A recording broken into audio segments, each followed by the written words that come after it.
It's a story that's captured the attention of our viewers here in Western Mass. A 12-year-old Connecticut girl murdered, and now family members are charged with her death. Thanks for joining us here on Western Mass News at 6. I'm Chris Pisano. And I'm Amanda Martin-Ryan. Western Mass News reporter Madison Lazowski joins us live in Springfield with the latest developments in the case and how our community is showing their support for the young victim. Madison, what can you tell us? Yeah, Chris and Amanda, 12-year-old Jacqueline Torres was found dead in a storage container in New Britain, Connecticut. And that devastating story making its way up here to Western Massachusetts, where a ride-out is taking place this weekend to shed light on her life. I think the facts that you have, that she probably died a long time ago and was stowed away, is probably enough to show you what we are dealing with here.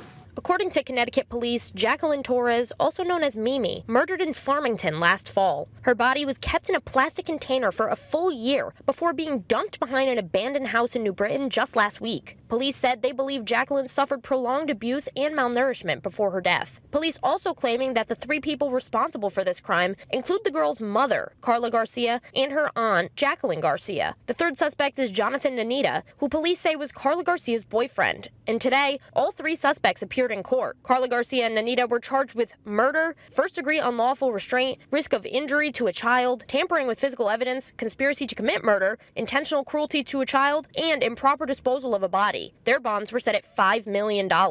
Jacqueline Garcia was charged with child cruelty, first-degree unlawful restraint, and risk of injury to a child, and her bond was set at $1 million.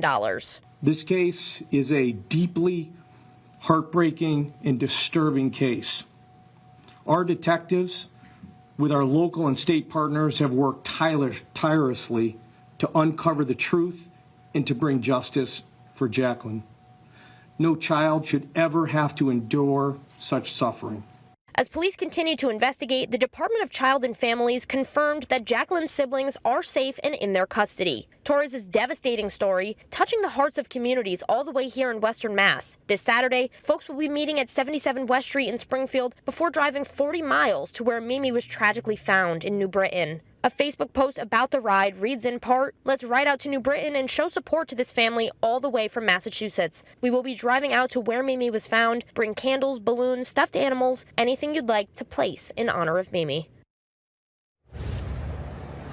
If you or anyone you know is interested in participating in this weekend's ride out, it will be meeting right here at the Plainfield Pride at 77 West Street in Springfield, and it's slated for 11 a.m. this Saturday. And everyone, all the cars, all the motorcycles, they'll be meeting here before driving to New Britain, where her body was found, where a memorial is currently set up. Now, for the latest details on the investigation and the full details regarding the ride out, you can head to our website at westernmassnews.com. For now, reporting live in Springfield, Madison Lazowski, Western Mass News.